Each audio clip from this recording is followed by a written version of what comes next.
습이 또 구정을 세니까 또 어쩔 수 없이 또 우리가 또 구정을 셉니다만, 그렇다고 오늘이 또 2017년 1월 1일은 아니잖아요. 그죠? 이제 한 달이 벌써 이제 지나갔는데 지금 명절 잘 지내고 계시는지 모르겠습니다. 오늘은 십계명을 가지고 어떻게 사는 것이 참된 사랑을 실천하는 삶인지 하나님 말씀을 좀 살펴보기를 원합니다. 신앙생활에 데 있어서 가장 기본적인 세 가지 요소가 뭐라 그랬습니까? 믿음, 소망, 사랑. 그래서 어떤 믿음이 참된 믿음인지 우리에게 가르쳐 주시기 위해서 하나님은 이 사도신경을 유산으로 우리에게 주셨고, 뿐만 아니라 어떤 소망이 참된 소망인가, 우리는 주기도문을 통해서 먼저 그 나라 그 일을 구하는 삶을 살아야 함을 가르쳐 줬죠. 그 다음에 오늘은 이제 세 번째, 사랑. 어떤 사랑이 참된 사랑인가. 이제 십계명을 통해서 하나님은 참된 사랑은 이런 것이다, 이런 교훈을 우리들에게 주셨습니다. 그래서 오늘은 사랑에 관한, 우리 십계명을 통해서 사랑에 관한 말씀을 나누기를 원합니다. 우리가 십계명 이렇게 말을 많이 합니다만, 오늘날 우리가 살아가는 이 세대를 보면 십계명이 이렇게 등한히 정말 사람들로 하여금 무시당하고 알고 있는 것 같지만 십계명이 삶의 기준, 규범이 되지 않고 있는 것을 많이 봐요. 믿지 않는 사람은 뭐 두말할 것도 없고, 믿는 사람들 가운데서도 십계명에 대한 십계명이 있다는 걸 알고 있습니다만, 그 십계명이 이렇게 삶의 이렇게 기준이 되는 그런 삶을 살지 않고 있는 것을 많이 보게 됩니다. 이제 그렇게 모습을 보면서 우리 다시 한번 우리 자신은 얼마나 이 십계명에 따라서 내가 신앙생활 하고 있는가. 우리 십계명이 하나님 사랑, 이웃 사랑에 관한 메시지잖아요. 우리는 얼마나 하나님 사랑, 이웃 사랑하면서 살아가고 있는가. 오늘 말씀을 통해서 한번 살펴보기를 원합니다. 오늘 1, 2절의 말씀을 보면 이 십계명은 구원받기 위해서 우리가 순종해야 될 계명이 아니라 이미 구원받은 백성에게 주어진 이 계명이 십계명이라는 사실을 우리에게 가르쳐주고 있습니다. 그래서 우리 한번 1, 2절 같이 다시 한번 읽겠습니다. 하나님이 이 모든 말씀으로 말씀하여 이르시되 나는 너를 애굽 땅 종되었던 집에서 인도하여 낸 내 하나님 여호와니라. 그러면서 3절 이하에 십계명을 주죠. 우리 하나님은 자신에 대해서 명확하게 얘기를 해요. 나는 애굽 땅 종되었던 집에서 인도해낸 내 하나님 여호와니라. 이 주님의 이 하나님의 이 말씀은 앞으로 오고 오는 세대들에게 계속 얘기해요. 어떤 말씀할 때마다 나는 너희 조상을 애굽 땅에서 인도해낸 여호와 하나님이라. 그 얘기를 계속 반복하십니다. 이렇게 반복하셨다는 얘기는 오늘 우리들에게 어떤 의미입니까? 오늘 우리들이 십계명을 지키는 것도 우리들이 구원받기 위해서 십계명을 지키는 것이 아니라 이미 구원받은 하나님의 자녀, 우린 다른 말로 이제 언약 백성이라고 그러잖아요. 언약 백성이 되었는데 언약 백성답게 살아가는 삶이 뭐냐? 그것이 바로 십계명이라는 사실을 하나님 우리들에게 가르쳐주고 있어요. 그래서 우리가 이 십계명을 지키는 것이 구원받기 위해서 아둥바둥 지키는 것이 아니라 나 같은 자에게 구원의 은혜를 베푸신 그 은혜에 감사해서 자원함으로 순종해야만 하는 것이 십계명이라는 사실을 우리에게 교훈해요. 자, 그러면 구원받았으면 됐지, 왜 또 계명을 지키라고 하는가? 구원받고 천국 가면 됐지, 죄산 받고 자녀가 되면 됐지, 뭐 이렇게 그것도 젊은 날에 숲 넘어갈 때 그냥 예수 믿고 할렐루야 하면 됐지, 왜 이렇게 주일학교에서부터 예수를 믿어야 되고 어린아이에서부터 예수 믿어야 된다고 그러고 또 믿는 그런 어린아이들에게 이런 계명을 왜 지키라고 하나님이 명령하는가? 이제 성경에 보면 여러 가지 이유들이 있지만 가장 기본적인 이유가 네 가지가 있어요. 그 첫 번째가 뭐냐면 삶의 기준으로 삼으라는 거죠. 그걸 이제 다른 말로 규범으로 삼으라는 거예요. 그러니까 규범적인 용도로 백성들에게 가르쳐주기 위해서 십계명을 줬다는 거예요. 어떻게 사는 것이 하나님을 사랑하고 어떻게 사는 것이 이웃을 사랑하는 것인지 잘 모르잖아요. 그래서 하나님을 사랑한다고 한다면 이렇게 해야 한다 라고 하면서 삶의 기준을 알려준 거예요. 사랑의 기준을. 그걸 이제 규범이라는 거죠. 규범을 가르쳐주기 위해서 우리 이런 말 하잖아요. 야, 인간 된 본분이 뭐냐, 사람 된 본분이 뭐냐. 그 본분이란 게 다 규범 아니겠어요? 다 기준 아니겠어요? 하나님 안에서 우리가 하나님의 자녀됨에 정말 그 자녀됨이 뭐냐, 그걸 우리 주님께서 알려주신 것이, 하나님께서 알린 것이 바로 십계명이라는 거예요. 규범적인 연도가 있는 거예요. 그래서 저와 여러분들이 그 규범적인 그런 삶을 살아가도록, 세상에서는 이제 도덕법이 있겠죠. 그러나 성경에서는 뭐냐면 십계명에 근거한 도덕법을 우리들에게 가르쳐주죠. 시민법이라고도 하는데 그런 법들을 하나님 우리들에게 가르쳤는데 그 모든 것의 기준이 뭐냐, 바로 핵심이 뭐냐, 바로 이 십계명이다. 우리 법에서도 헌법이 있고 여러 민법, 상법 이게 다 있잖아요. 근데 모든 법의 기준이 그 헌법이 있잖아요. 모법이라고 그러잖아요.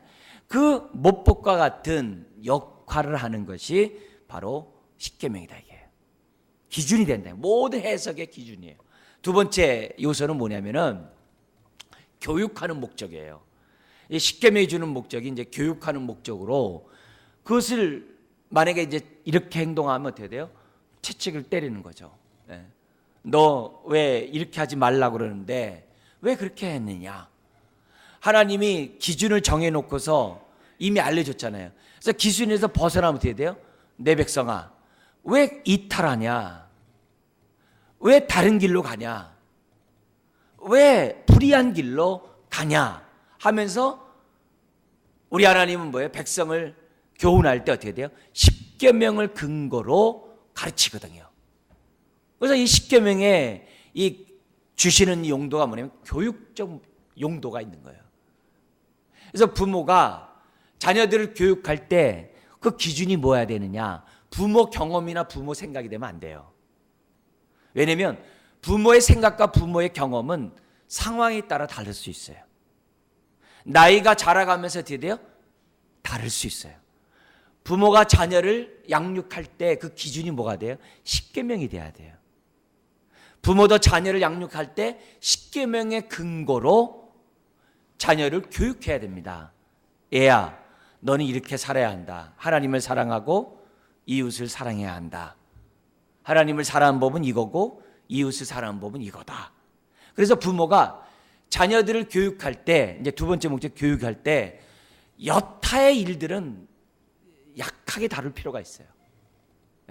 뭐 공부하라냐, 뭐 숙제 안 하냐, 뭐 왜 동생이나 잘 안 노냐, 뭐 이런 개념, 이렇게 얘기한 그런 지엽적인 이런 부분보다도 십계명의 근거에서 아이들을 뭐냐면 교육하는 거죠.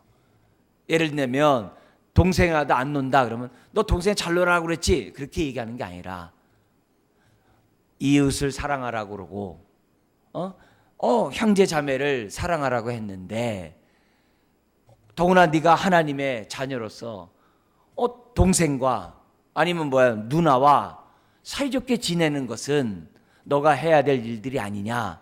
다른 것들은 모르지만 하나님의 말씀의 계명에 어긋나는 부분에 대해서는 부모가 아빠가 그거는 용납할 수 없단다. 그러니까 뭐든지 교육을 하더라도 교육적인 기준은 십계명에 따라서 해야 돼요. 그렇지 않고 막 파편적으로 얘기하다 보면 아이들은 어떻게 돼요? 부모의 소리가 잔소리로 들린다고. 하나님은 십계명의 기준을 정해놓고 백성들을 채찍질할 때마다 어떻게 돼요? 감정에 따라 채찍질하는 게 아니라 다시 십계명 앞에 서도록, 기준 앞에 서도록 그들을 채찍질했던 것을 봐요. 그런 의미에서 우리가 이 십계명에 주어진 이 목적이 뭐냐면 교육적인 용도가 있어요. 또 하나는 뭐냐면 이 십계명은 국가법이에요. 그래서 정치 질서와 사회 도덕을 유지하는 데 있어서의 모법이에요. 그래서 정치적인 용도로 하나님 어떻게 돼요? 십계명을 주셨어요. 그래서 이스라엘의 헌법은 십계명을 기준으로 그들은 나라를 다스렸다는 거죠. 나라를 다스렸다는 거죠. 우리나라도 마찬가지입니다. 하나님 우리나라가 정치 질서가 바로 세워지고 사회 윤리가 세워지게 해주십시오. 그 근거가 뭐예요? 십계명이 돼야 되는 거예요. 십계명이 돼야 됩니다. 그게 이제 세 번째 정치인 용도라고 그래요. 하나 더 있어요.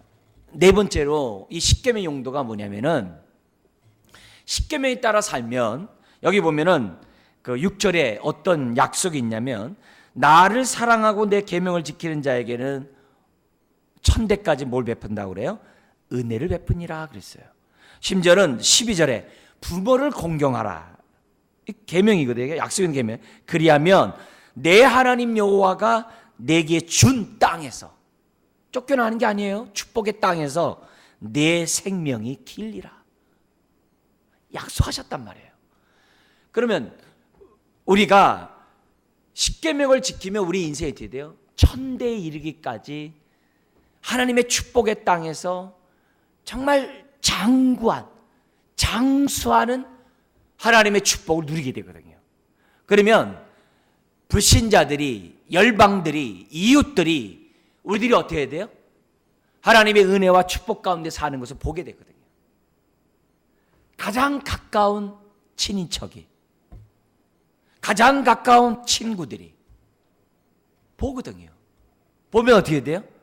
아, 하나님을 경외하면 저렇게 복 받는구나. 하나님을 경외하면 저렇게 복을 받는구나. 그걸 어떻게 돼요? 가족이 잘 알고 있고 친인척이 잘 알고 친구가 잘 알거든요. 그러면 그들 마음속에 뭐가 돼요? 아하, 나도 하나님을 믿어야 되겠다. 그런 의미에서 십계명이 뭐냐면 성교적 용도가 십계명 안에 있어요. 오늘 본문에서는 세 가지만 얘기를 해요. 그게 20절이에요. 20절에 보면은 20장 20절인데요. 같이 한번 읽어볼까요? 모세가 백성에게 이르되 두려워하지 말라. 하나님이 임하심은 너희를 첫 번째 뭐예요? 시험하고 테스트하고, 두 번째 뭐예요? 너희로 경외하여, 세 번째 범죄하지 않게 하려 하심이라. 하나님이 임하셔서 하나님의 십계명을 말씀하신 이유를 갖다가 첫 번째 뭐냐면 시험한다. 시험이 테스트예요. 우린 테스트하면 시험 무슨 뭐예요? 아, 이게 맞는 말이구나. 지식이 맞는 게 확인이 되잖아요. 틀리면 어떻게 돼요? 내 지식이 틀렸구나. 그래서 시험을 통해서 바른 지식을 갖게 되잖아요. 그래서 시험을 치면 그만큼 실력이 오르게 돼 있다고요. 계속 치면 칠수록 내가 뭐가 틀리지? 뭐가 잘못됐지? 그거 하면서 공부하면서 뭐냐면 지식이 이렇게 잘하고 있어요. 그런 의미에서 요걸 갖다 뭐냐면은 이 시험한다는 게 교육적 용도라고 그래요. 그 다음에 거기로 보면 경외하기 위하여, 여기 뭐냐면 삶의 기준, 규범적 용도라고 얘기해요. 그 다음에 세 번째로 보면 범죄하지 않게 하기 위함이, 이게 뭐예요? 정치적 용도거든요. 잘못되면 어떻게 돼요?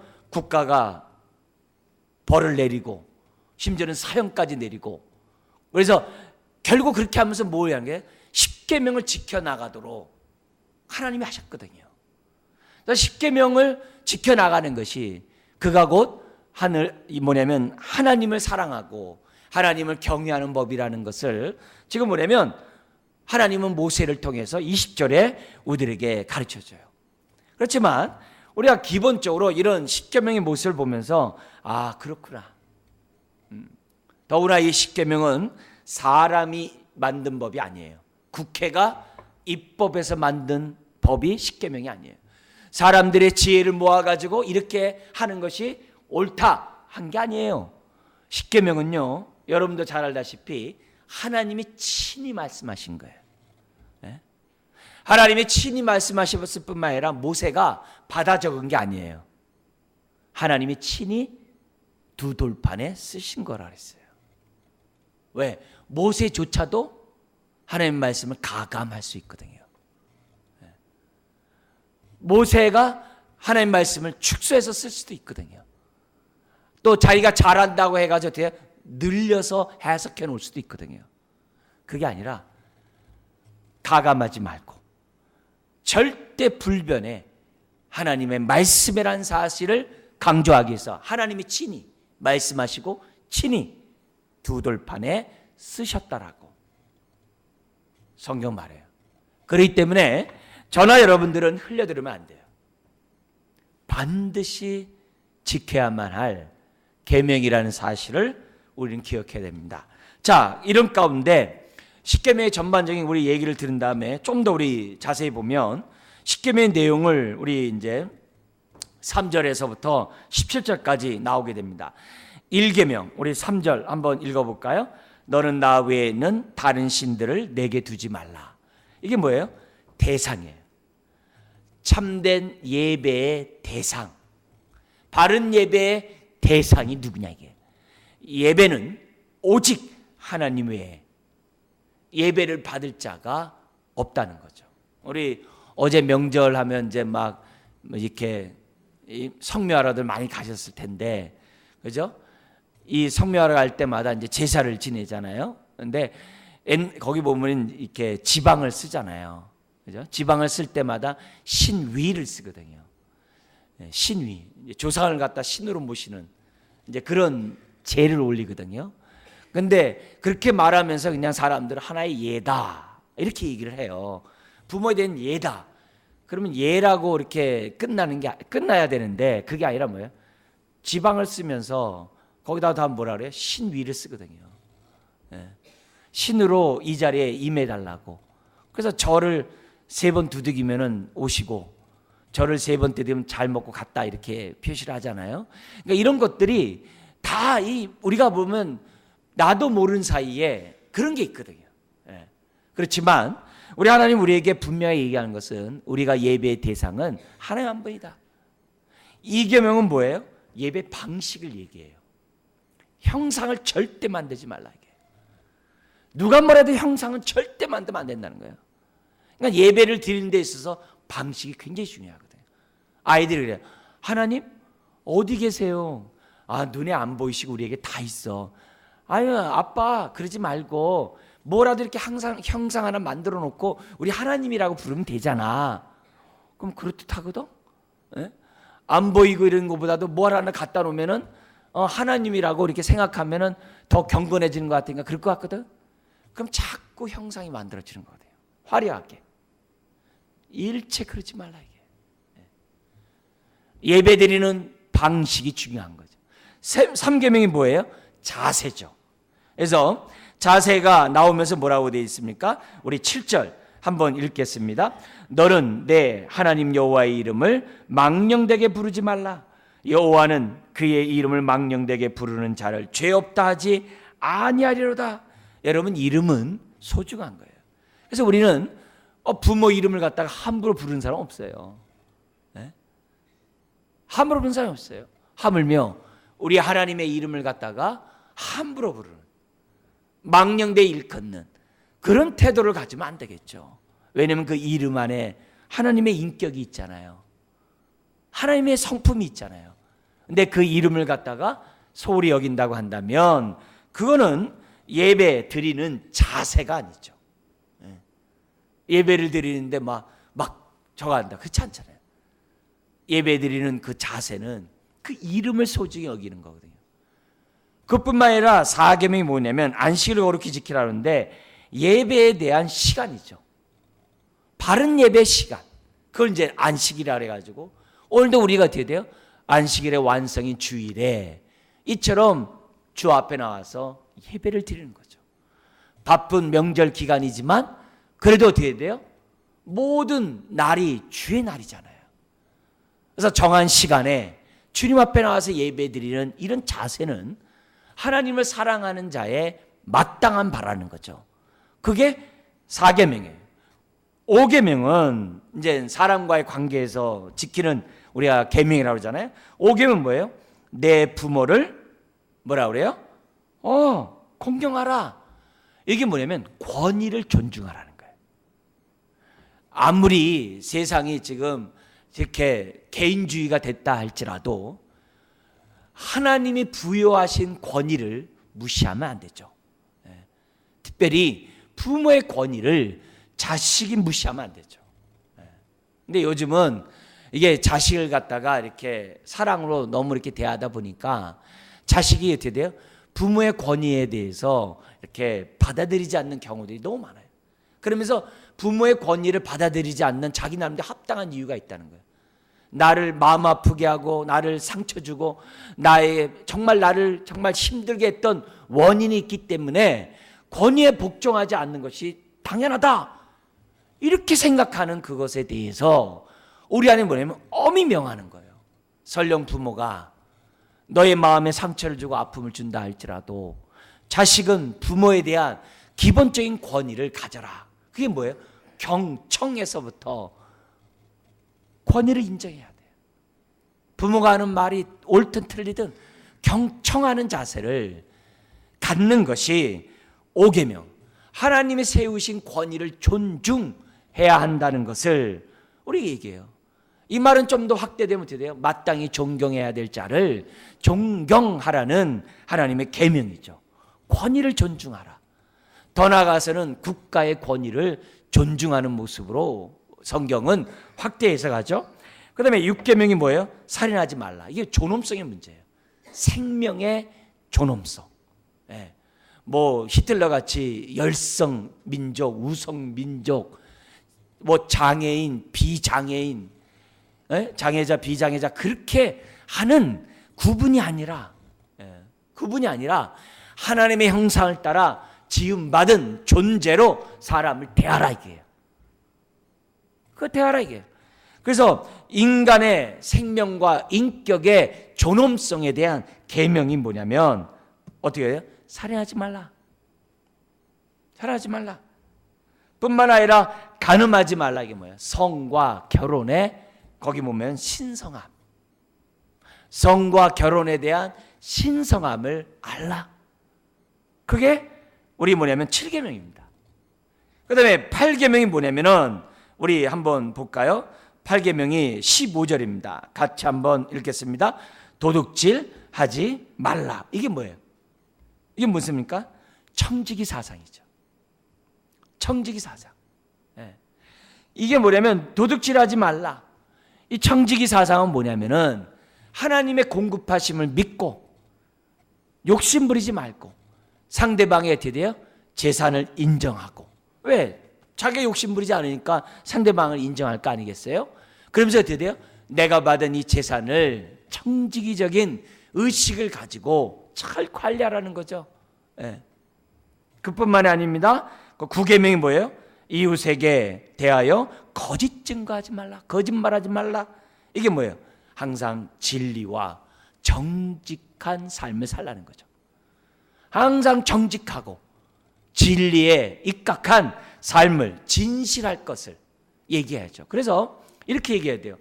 안무개가 말했어? 그러면 그건 믿어야지. 그 사람이 말했어? 그럼 믿어야지. 그렇게 신뢰를 줄 수 있는 사람이 되라는 거죠. 10계명이 마지막이 뭐예요? 탐심하지 말라. 이게 뭐예요? 자족하라는 거죠. 그러면서 탐심은 곧 우상숭배라고 하면서 하나님이 어떻게 돼요? 너의 탐심을 우상으로 섬기지 않기를 지금 우리 하나님은 말씀해요. 근데 세대가 타락하다 보니까 1계명에서부터 10계명이 있는 이 계명이 뒤집어져 버렸어요. 그리고 그 계명을 완전히 뒤엎어 버렸어요. 그게 뭡니까? 오늘날 사람들이 하나님을 섬기는 게 아니라 탐심의 대명사인 돈을 섬기는 거예요. 탐심을 섬기는 자가 되었어요. 그러니까 한 계명을 어기는 게 아니라 계명 전체를 뒤바꿔 버리고 순서를. 그래서 돈을 사랑해요. 돈을 경배해요. 그리고 그 자체도 뭐예요? 완전히 파괴해가지고 돈을 우상으로 섬기는 죄를 범하고 있는 것이 현실이라는 거예요. 자, 근데 여기 나와 있는 이 10계명을 갖다가 예수님은 두 가지로 요약해 주셨죠. 한 서기관이 예수님의 가르침을 보면서 아멘 그래요. 그러면서 시험을 합니다. 테스트를 합니다. 그러면 랍비요, 그러면 10계명의 이 율법에 가장 큰 정말 그 말씀은 뭡니까? 큰 계명은 뭡니까? 그러니까 우리 예수님께서 마가복음 12장에 얘기하는 거예요. 하나님을 사랑하고 이웃을 내 몸과 같이 사랑하라. 아무 소리 못하는 거죠. 그런데 아무 소리 못하는 게 중요한 게 아니라 우리는 이 시간에 뭘 배워야 되는 거예요? 십계명의 정신은 하나님을 사랑하는 것이고 이웃을 사랑하는 거구나. 그리고 주님이 가르쳐준 게 뭐냐면 이웃을 사랑하되 뭐 같이요? 내 몸같이. 여러분, 저나 여러분들은 자기 몸을 얼마나 잘 압니까? 또 저와 여러분들은 우리들의 몸의 건강을 위하여 얼마나 신경 씁니까? 얼마나 신경 씁니까? 작은 티눈이 하나 박혀도 어떻게 돼요? 얼마나 괴롭습니까? 그런 것처럼 우리들이 어떻게 돼요? 그만큼 이웃에 대해서 민감하고 이웃의 입장을 헤아리고 이웃을 위하여 살아야 한다는 것이 주님의 가르침이에요. 그래서 예수님의 수없이 많은 가르침을 보면요, 다 하나님 사랑, 이웃 사랑이에요. 그리고 십계명에 나와 있는 이 얘기들을 지금 제가 시간이 없어서 설명 못 드립니다만 일개면서 십계명에 있는 얘기들을 정말 구구절절히 주님의 교훈을 통해서 우리들에게 지금 뭐냐면 사복음서를 통해 가르쳐주고 있는 것을 보게 돼요. 그래서 나 외에 다른 신을 섬기지 말라. 사탄에게도 얘기하죠. 주 너희 하나님께 경배하고 다만 그를 섬기라. 하여튼 여기서부터 시작해가지고 마지막에 삼가 모든 탐심을 물리치라. 주님의 가르침을 통해 우리는 십계명이 연결되어 있는 것을 보게 돼요. 자, 근데 십계명을 지키면서 예수님이 이런 얘기예요. 십계명을 지킬 때는 문자적으로 지키지 말라고 그래요. 형식적으로 지키지 말래요. 그러면서 우리 주님이 이 십계명은 그 정신에 따라 십계명을 지켜야 한다는 것을 가르쳐주세요. 그걸 어디서 가르쳐주냐면 한 관원, 젊은 관원이, 부자인 젊은 관원이 예수님께 와서 무릎을 꿇고 랍비여 어떻게 해야 영생을 얻으리까 그래요. 그러니까 중심을 아시는 예수님이 딱 묻는 거예요. 십계명을 지키라 그래요. 그러니까 이 부자 청년 관원이 뭐냐? 그거요. 저 어렸을 때서부터요. 저요 부모를 공경했고 하나님을 사랑했고요. 부모 공경했고요. 남의 거 훔치지 않았고요. 거짓말하지 않았고요. 저는요 정말 십계명대로 살았습니다. 하면서 청년이 얘기를 합니다. 그러자 예수님이 뭐라 그래요? 참 잘했다. 그러니까 이 청년이 뭐예요? 으쓱하는 거예요. 근데 마지막 한 말씀 딱 해요. 네 재산을 팔아 가난한 자에게 나눠주고 나를 쫓으라. 그러자 그 부자 청년이 어떻게 돼요? 근심하고 돌아갔네라. 왜요? 부자인 거로. 결국 그 청년은 뭐예요? 십계명을 지켰지만 정신에 따라 십계명을 지키지 않았다는 거예요. 정말 하나님을 사랑한다고 한다면, 이웃을 사랑한다고 한다면 자기의 모든 것을 다 어떻게 돼요? 하나님께 맡기고 주님을 따라갔을 텐데 그러지 않은 것을 보면 그가 어떻게 돼요? 형식적으로 외형적으로만 십계명을 지켰다는 거죠. 그래서 오늘 저와 여러분도 마찬가지예요. 겉으로 드러난 이렇게 예배 형식, 우리가 겉으로 드러난 세례, 겉으로 드러난 헌신, 여러분 그것만 가지고 내가 영생 얻었다고 생각하면 안 돼요. 내 중심이 하나님 사랑, 이웃 사랑 가운데 예배를 드리는지, 하나님 사랑, 이웃 사랑하면서 내가 봉사하는지, 내가 헌신하는지, 정말 내가 신앙 가운데 살아가고 있는지 저나 여러분들이 점검해 봐야만 한다는 것을 예수님 우리들에게 가르쳐줘요. 자, 그러면서 우리 주님은 이 하나님 사랑, 이웃 사랑을 아주 집요하게 말씀해요. 두 가지 얘기하면 혹시라도 분리해서 생각할까 봐. 왜? 고르반 신앙들이 있었잖아요.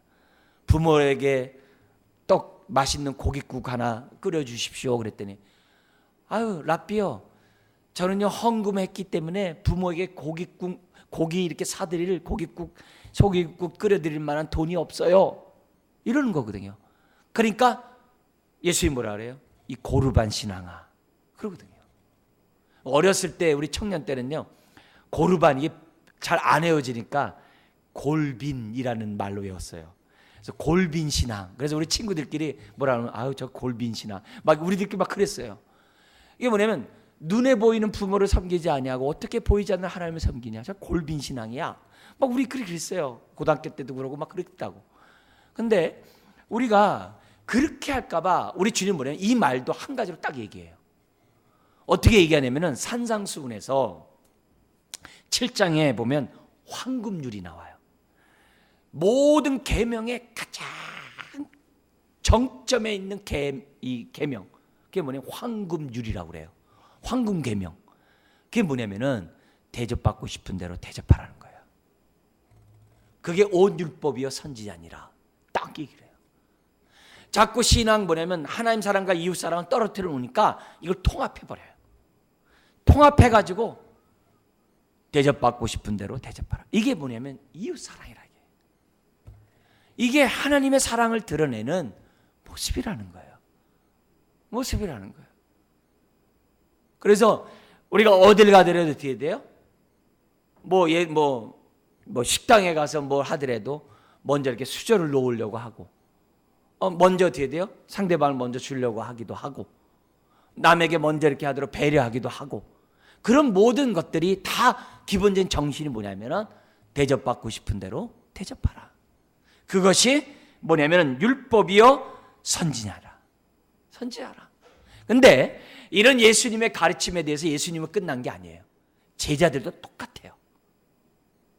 사도 바울 같은 경우는 갈라디아서 5장 13절 14절에 뭐라고 했냐 이렇게 얘기를 해요.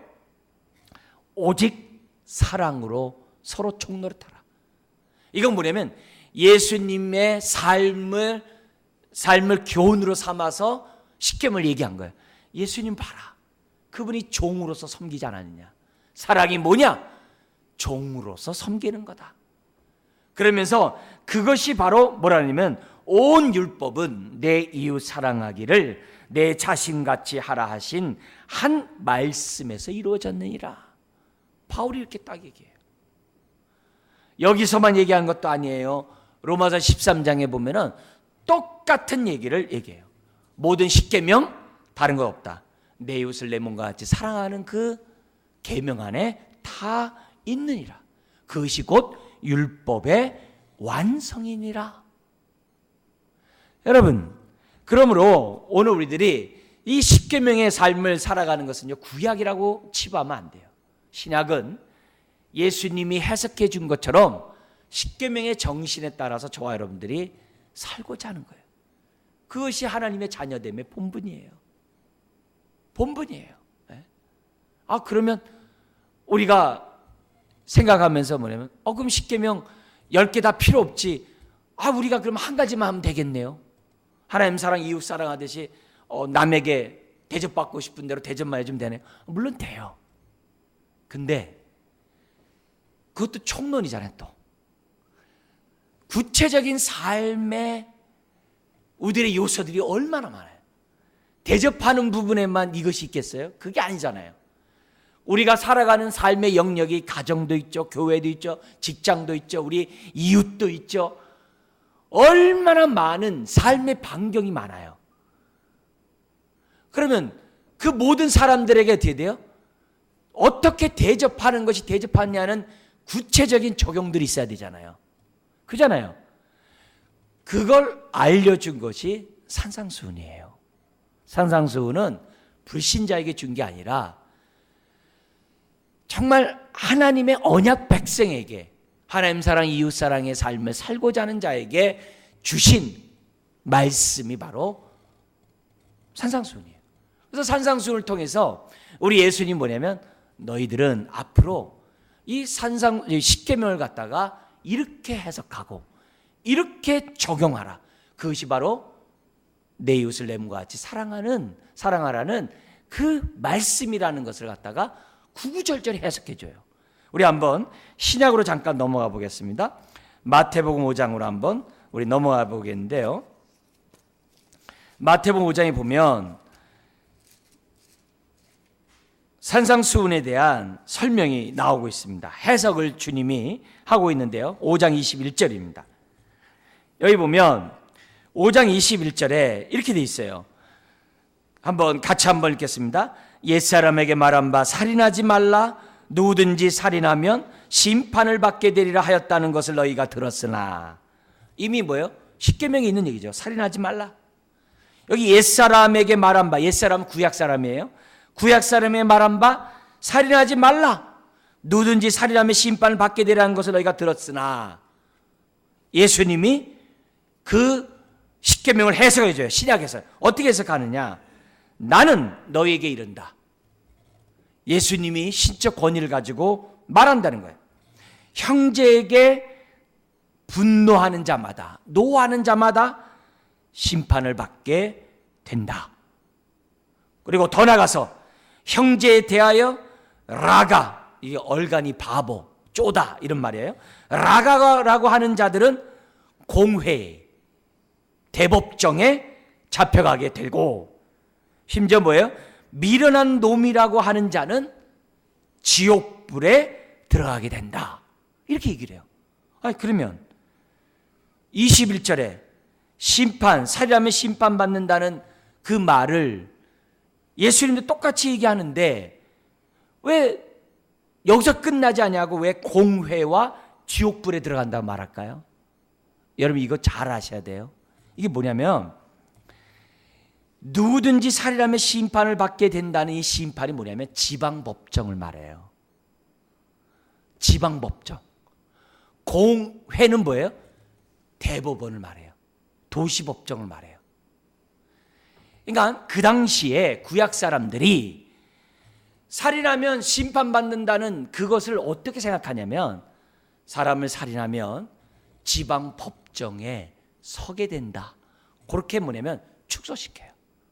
그래서 사람에게만 걸리지 않으면 살인죄가 안 돼.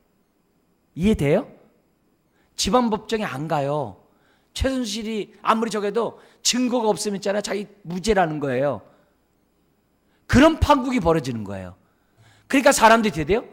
남을 죽이지만 않으면 살인을 범하는 게 아니고, 남을 죽였어도 돼요? 걸리지만 않으면 살인이 아니에요. 그리고 남을 죽였어도 어디에 가면 돼요? 지방법정에 가면 돼요. 근데 예수님이 뭐라 하냐면, 지방법정? 분노만 해도 지방법정에 가. 또 뭐예요? 라가라고 욕해? 대법정에 가. 공회. 마지막 법정이에요. 공회? 그것만인 줄 아냐? 미련한 놈이라고 욕하면 어디 가요? 지옥불에 가. 그렇게 얘기하는 거예요. 그러니까 예수님은 지금 어떻게 해석한 거예요? 살인에 이르게 하는 그 원인, 동기까지도 살인죄라는 거예요. 그리고 그 살인은 세상 법정에서 살인이 아니라 누구에게 살인죄를 받는다는 거예요? 하나님으로부터 받는다는 얘기예요. 그래서 지옥불에 들어간다는 거예요. 여러분, 지금 이 국가의 사태, 국정농단 막 이런 사람들이 다 뭐예요? 하나님을 생각지 않는 거예요. 하나님을 생각지 않는 거예요. 근데 예수님은 십계명을 통해서 뭐냐면 모든 법은 하나님의 심판을 받게 된다는 거예요. 모든 것은 하나님 앞에 잘못된 죄라는 것을 예수님 우리들에게 어떻게 돼요? 가르쳐 주는 거예요. 그러면서 신약을 살아가는 저와 여러분들은 어떻게 돼요? 하나님을 의식하고, 그리고 어떻게 돼요? 모든 것의 원인이 되는 그 원인에서부터 우리가 어떻게 해야 돼요?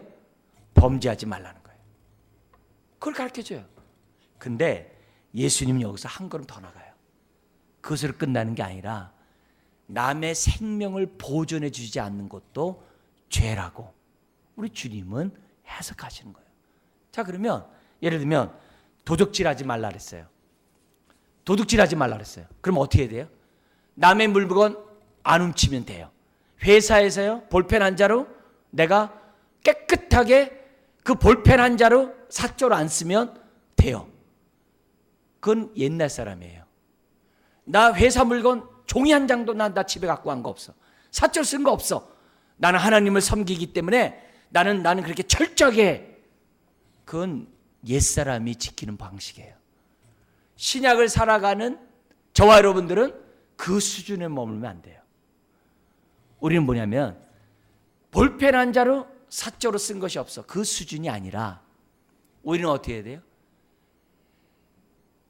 회사에게 조금이라도 재산적인 손해를 끼치거나 피해를 주는 행동을 해서는 안 된다는 거예요. 그리고 더 나아가서는 뭐냐면 회사에 유익을 주는, 회사에 이익을 주는 행동들을 저와 여러분들이 해야 한다는 것을 주님 우리들에게 가르쳐 주는 거예요. 여러분이 직장에 갔는데 직장의 회사가 여러분 때문에 손해를 받는다고 해보세요. 여러분의 예를 들어서 게으르고 나태하고 이기적이고 막 착복하는 것 때문에 회사가 손해를 본다고 생각해 보세요. 그거는 도둑질하는 거겠죠. 근데 우리 하나님은 내 몸을 내 이웃같이 사랑하는 그 말씀 속에서 우리에게 주는 메시지가 뭐예요?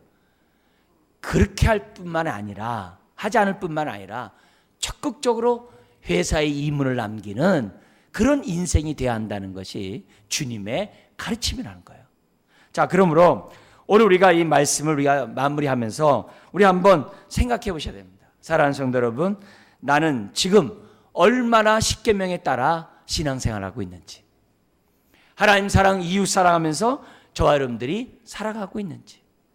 지금 많은 사람들이 십계명의 정신이 없어요. 자기 중심의 행동들을 행하는 것들을 많이 봐요. 이럴 때 우리가 참된 사랑을 실천하는 삶으로 우리 하나님이 십계명을 주셨는데 우리가 신년 새해를 맞이해서 하나님 정말 이웃을 내 몸과 같이 사랑하는 하나님의 자녀 되기 원합니다. 그래서 내가 천대까지 하나님의 은혜를 받는 가문을 이루어가고 그로 인해서 내 친구와 내 이웃이, 내 친지가 우리를 통해, 나를 통해 하나님을 볼 수 있도록 은혜를 더하여 주옵소서. 우리 기도하는, 또 그렇게 살아가는 저 여러분 되기를 주 여러분 부탁드립니다. 기도하겠습니다. 하나님 아버지,